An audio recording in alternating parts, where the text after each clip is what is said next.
Hello guys, আসসালামু আলাইকুম। কি অবস্থা সবার? সবাই কেমন আছেন? নতুন আরেকটা রেসিপি নিয়ে চলে আসছি।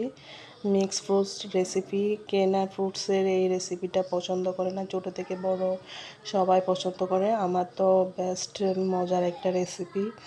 তো এই রেসিপিটা আমি রেডি করছি, তো আপনাদের সাথে শেয়ার করলাম। সবার যদি রেসিপিটা ভালো লেগে থাকে তাইলে একটা লাইক দিয়ে অবশ্যই ভিডিওটা পুরো দেখে নেবেন। আর কমেন্ট সেকশন অবশ্যই কমেন্টস করে জানাবেন কেমন হয়েছে। তাইলে চলুন আমরা দেখে নিই। তার জন্য প্রথমে আমি কি করছি, ফ্রুটসটা কেটে নিছি, সেটা আমি আপনাদেরকে দেখাই নাই। কারণ হচ্ছে এটা আমি সেদিন খুব তাড়াহুড়ার মধ্যে রেডি করছি, আমার ভাই আসছিল তার জন্য। তো এখানে আমি প্রথমে হচ্ছে কাস্টার্ডের পাউডারটা রেডি করে নেব। এটা হচ্ছে মেন ইন্ডিকেট। এটা যদি ভুল হয় তাহলে আপনার কাস্টার্ডটা একদম বেঁধে যাবে। এখানে আমি 2 চামচ কাস্টার্ড পাউডার নিয়ে নিছি। দেন হচ্ছে সামান্য পানি দিয়ে সেটা প্রথমে ভালো করে মিক্স করে নিব, যেন কোনো দানা বা আটা না থাকে। ভালো করে মিক্স করে নিব। এই জিনিসটা যদি আপনার ঠিকঠাক মতো হয় তাহলে আপনার কাস্টার্ড রেসিপিটা খুব ভালো হবে। অবশ্যই আমার কথা শুনে আপনারা দেখে নিন। আপনারা এভাবে বাড়িতে যদি রেডি করেন তাহলে দেখবেন সবগুলো একদম ঠিকঠাক হয়েছে।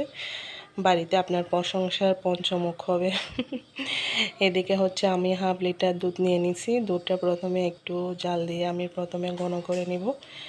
ঘন করে নেওয়ার পরে দুধটা যত ঘন হবে তত কাস্টার্ডটা একটু মজা হবে। এরপরে আমি পরিমাণ মতো এখানে লবণ দিয়ে দিছি। লবণ দিয়ে দেওয়ার পরে এখানে আমি 2 চামচ চিনি অ্যাড করে দেব। অ্যাড করে দেওয়ার পরে সবগুলো আমি ভালো করে বেশ কিছুক্ষণ নাড়তে থাকবো, নেড়ে চেড়ে। তারপর হচ্ছে দেন আমি যেই ইয়েটা রেডি করছিলাম কাস্টার্ডটা, এখন আমি সেটা দিয়ে দিব। দিয়ে দেওয়ার পরে আমি 5 থেকে 10 মিনিট অনবরত নাড়তে থাকবো। নাড়তে নাড়তে এটা কী হবে, এক পর্যায়ে ঘন হয়ে যাবে। যখন ঘন হয়ে আসবে তখন আমি এটা নামিয়ে ফেলবো, ফ্রিজিং করে রাখবো। তো আপনাদের আমার রেসিপিটা যদি ভালো লেগে থাকে আপনারা অবশ্যই বাসায় ট্রাই করবেন। ইনশাল্লাহ সামনে আরও নতুন রেসিপি নিয়ে আমি আপনাদের মাঝে হাজির হয়ে যাব। তো এই পর্যন্ত সবাই ভালো থাকবেন, সুস্থ থাকবেন। আসসালামু আলাইকুম। আবার দেখা হবে ইনশাল্লাহ নতুন কোনো ভিডিওতে।